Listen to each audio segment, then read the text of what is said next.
महाभारत की एक रोमांचक कथा, श्री कृष्ण द्वारा कंस का वध, जो अधर्म के अंत और धर्म की स्थापना का प्रतीक है। आज मैं आपको सुनाऊंगा कंस के पतन की गाथा, उस ऐतिहासिक युद्ध की जो मथुरा की रंगभूमि में घटित हुआ था। मथुरा के विशाल रंगमंच पर उत्साह और भय का वातावरण था। कंस ने मल्ल युद्ध का आयोजन किया था, जहां श्री कृष्ण और बलराम का सामना होना था चाणूर और मुष्टिक से। चाणूर एक बलशाली मल्ल अपने विशाल शरीर और नृशंसता के लिए प्रसिद्ध था, परंतु उसका सामना होने वाला था बालक श्री कृष्ण से। क्या यह न्याय संगत था?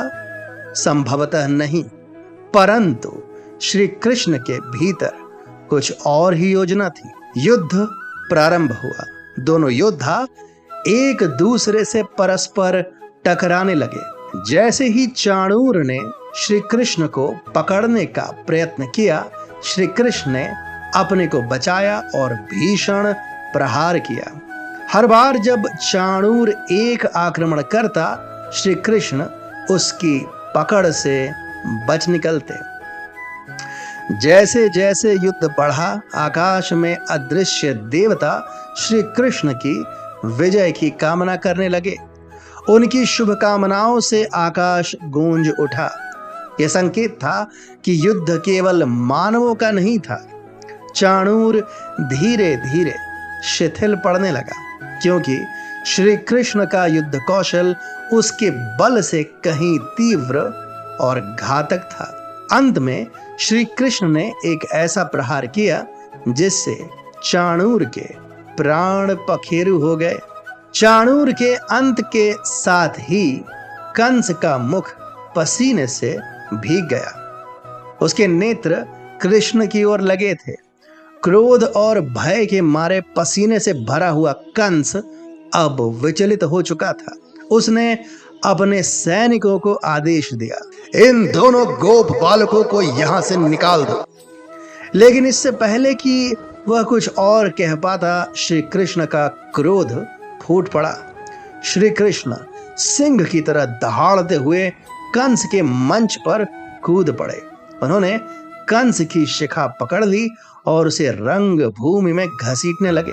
श्री कृष्ण के एक भीषण प्रहार से ही आतताई कंस के प्राण निकल गए।